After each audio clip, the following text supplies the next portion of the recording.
My girls and my close girlfriends were all happy. They even went with me to pick out the dress. They were excited and looking forward to the wedding day so much. But mine weren't. What are our grandmothers like? You come in, there's an elderly person who's always ready to feed you, give you some candy, that's it. And what kind of grandmother are you?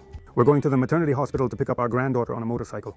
A phrase just came to my mind. We grew up through each other. Yeah, I guess so. That's how it was. I mean, it was like this, like that, and every kind of clash really affected us a lot.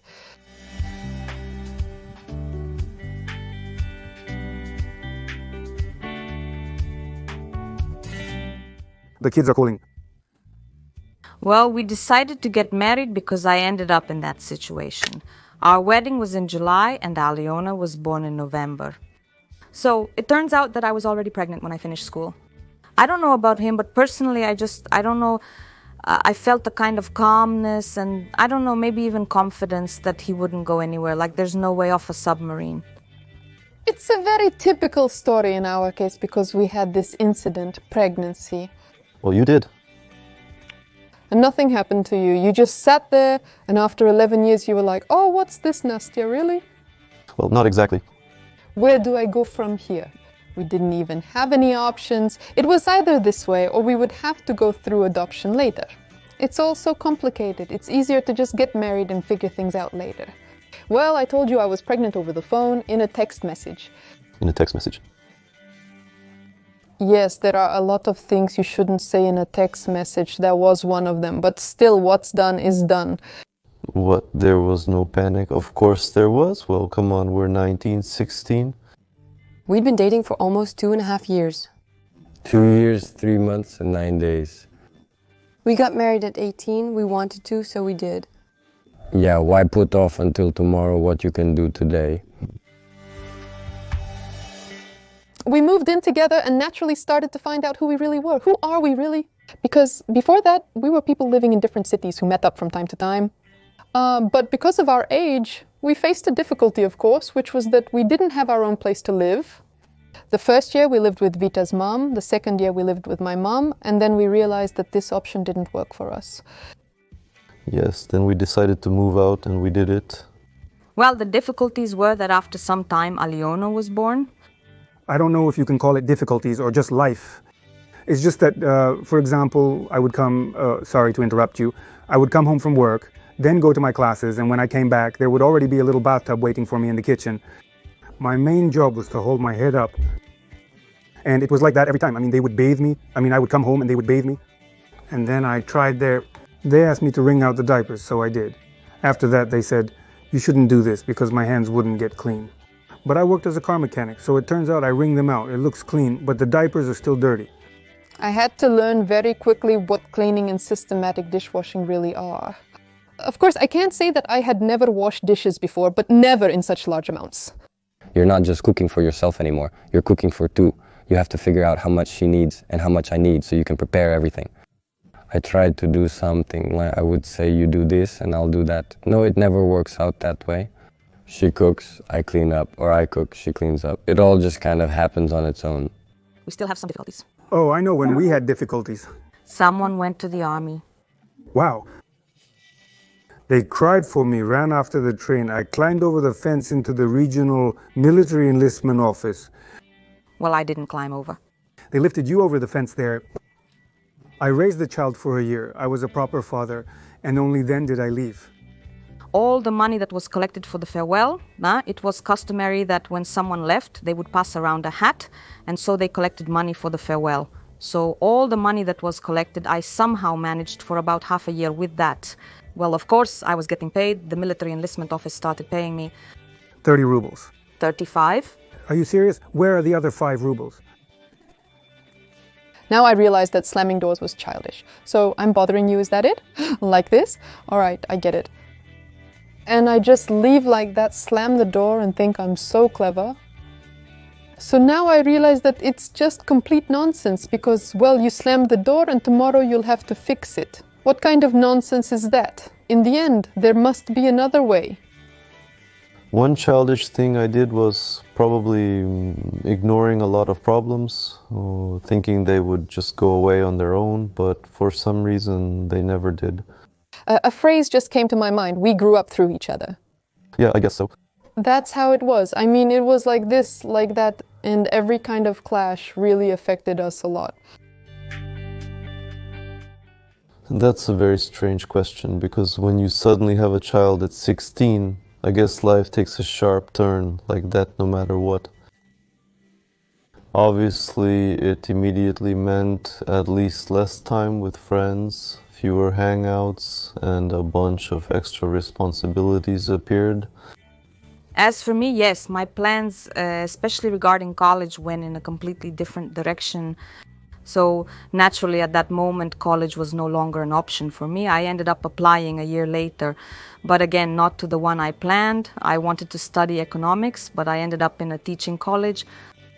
Honestly, I don't regret it. That's the truth from the bottom of my heart. Personally, as far as I'm concerned, everything turned out really well, yes. And for me, it turned out even better. I just feel awkward in front of her. That's because her plans were much bigger than what she's telling you. Because she spent 14 years dancing, she had bigger plans and so on, not just sitting in front of cameras and all that. And then I came along and ruined everything. Well, everything was smooth and right for me. I mean, for me, there weren't any... I was going to be with her forever because that's just how it turned out. So when we met and everything, I was at their place almost every day. No one could kick me out. I would leave on my own around 1 in the morning. I was very persistent, that's it.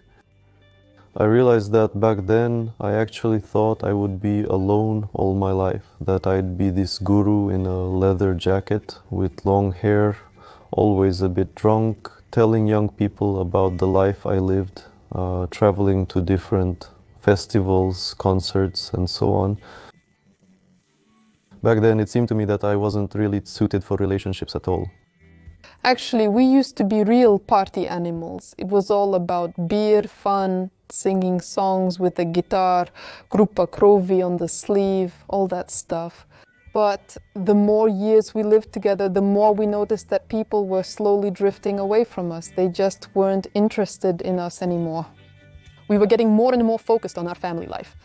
There are fewer people around us now, but the ones who are still with us bring us even more joy. Because you just feel that this is truly yours, truly kind, truly good. We want to see our family life as a small, cozy nest. Well, without quarrels, that's the most important thing. When you're about 50 or 60, you come home. Your wife greets you, that's it. That's how I want it. She's already made pancakes. Well, at the civil registry office, they told us, they gave us soap bubbles and told us to blow them. And however many bubbles you blow, that's how many children you'll have. She blew 1, I blew 7. So when it comes to kids, we just have to wait. In any case, we have to wait now.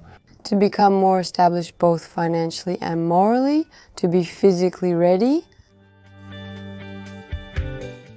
Well, I don't know. I had more of a connection with my grandmother about what happened to me. So she somehow noticed it probably, or something like that. Well, it was her idea to suggest going to the doctor to find out because, we are children of the Soviet Union. All of this was a taboo subject for us. And honestly, there weren't really any opportunities to talk to anyone about this at all. My grandmother was, yes, like my friend.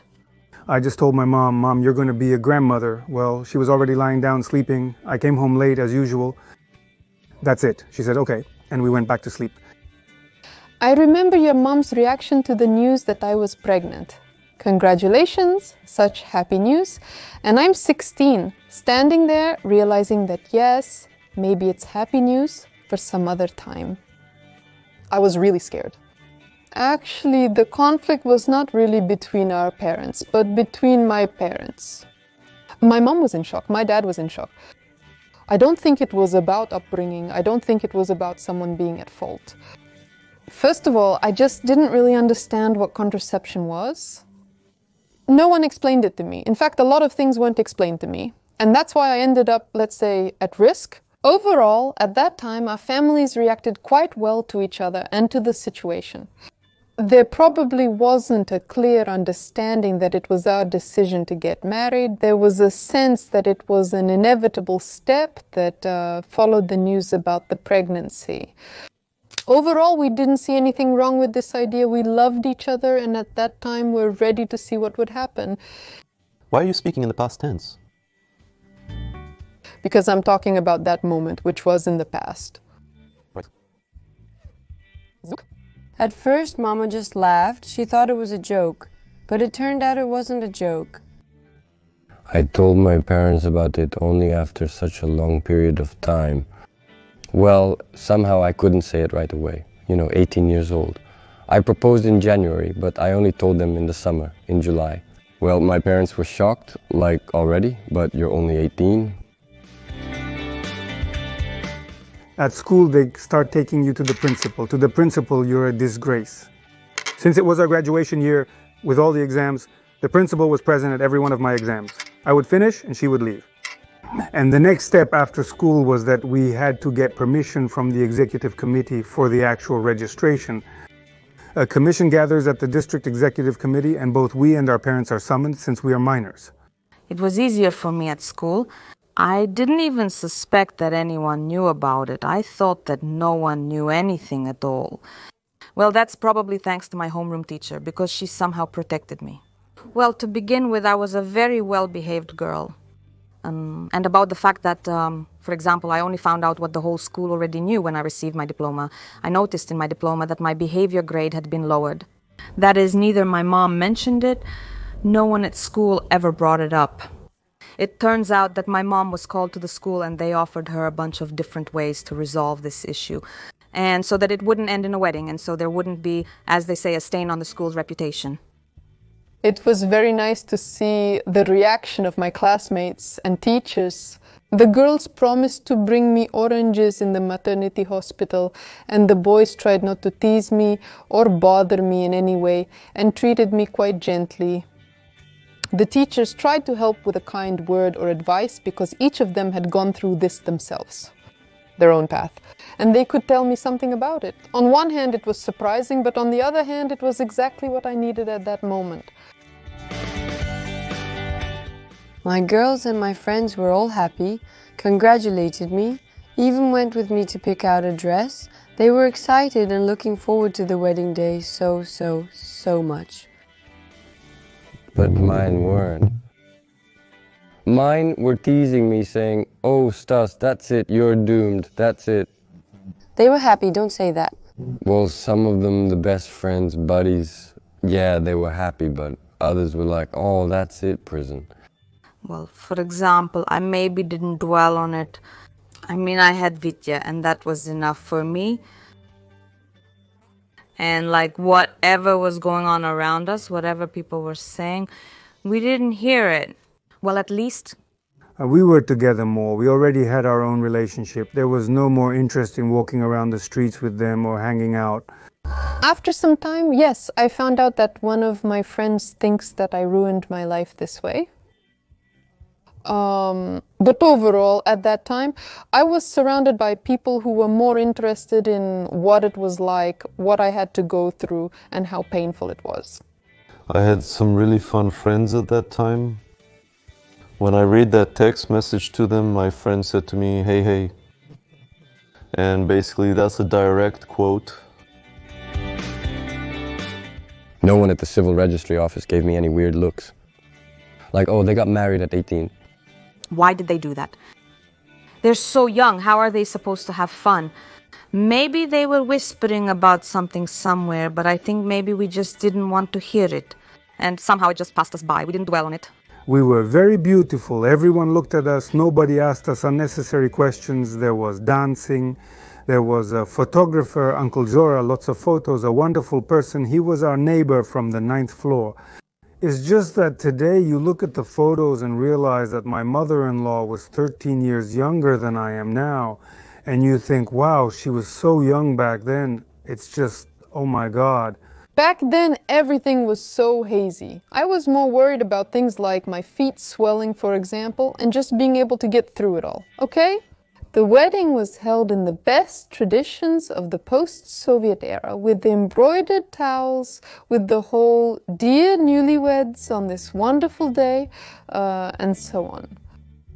I mean, it was all so cliched, so formulaic, and at the same time beautiful, sweet, and ironic that I honestly even shed a tear. And there was also a funny thing. In our civil registry office, the bride and groom's dance is performed to the music from the erotic film Emmanuel. That's terrible. It was surreal because it was this Soviet civil registry office with that deliberately festive tone. The towel chastity. Yes, words about chastity, Nasta with her belly, our nonconformist friends standing there with long hair, all of them looking the part. Emmanuel, anyway, it was awesome.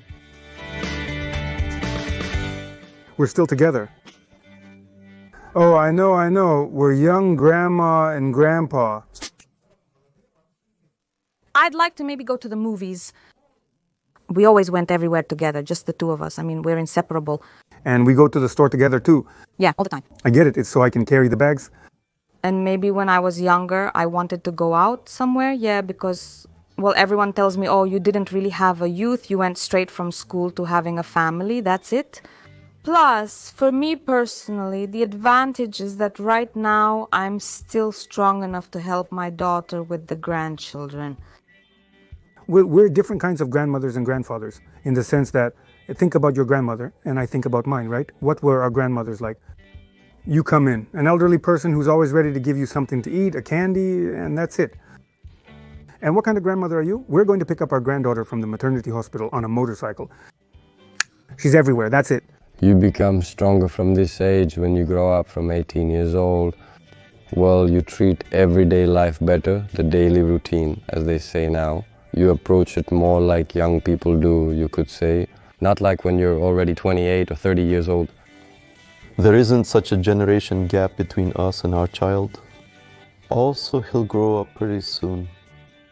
I could add a tear here somewhere later. Actually, there is one, but not right now, but emotionally, it's there. Yes, honestly, I'm really worried that Nikita is growing up so fast. That we won't have time to read some books together, because soon he might not be very interested anymore. Yes, but there's also a plus side to it. He'll grow up very soon and will still be quite young. We'll be able to hang out and even travel somewhere with him all the time. No, never. Not until today. No, haven't regretted it. I haven't. What about you? Well, we've gotten divorced more than once. Of course, that's obvious. But the sweetest part of it is making up. Without that, well, no, that's not life. Then it's all just for show. It's just that when people say, oh, we've never argued, we've never done that, well, those are usually older people. Well, I think that's... What kind of life is that? What kind of life? And how do you make up? Making up is the best part. There were times when I honestly regretted that we got married and that things turned out this way for us. But those regrets are so far from where I am now. Right now, at this moment, I can't say that I regret anything. Yes, sometimes I used to fantasize about where I could have ended up if it weren't for the early marriage. The funniest thing is I realize now that all of this probably sounds really sugary, like we just came here, blah blah blah, everything is fine. But in this situation, for some reason, I actually mostly had thoughts that weren't very optimistic. Because I really understand that getting married early was in many ways a motivator for me to grow and learn something new. Because maybe I would have just continued working as a computer specialist in the Department of Culture. Maybe that would have been enough for me back then. But it stopped being enough and I had to grow. At first I didn't really want to, I resisted it, you know. Among friends, classmates, and so on, a lot of people just drank themselves into oblivion. Many are no longer alive, and some are still drinking. So that's one of the issues. That's why those times were very tough. So in the 90s, I came back from the army, and everything started falling apart right before my eyes, including my job. So everything started falling apart. We had to adapt. And not everyone made it through, but the two of us managed. She has a salary, I don't. I have one, she doesn't. It's great, everything's fine. We have one savings stash for both of us. That's why we don't have yours or mine. If we need it, we take it. If not, we put it back, if there is any. To have fun, to get it out of your system? Well, I don't know. Did you get it out of your system? Of course. Before me, right? Well, I'm happy. And I'm happy too. Look, I can do this, and I'm absolutely happy to have this opportunity. Well, that's natural, considering all the other possibilities, but this is included as well. Why do you never ask me if I'm happy at the moment when you poke me in the nose with your cold finger? Don't. Let me answer you right now. Go ahead. Let me answer right now so you understand, yes?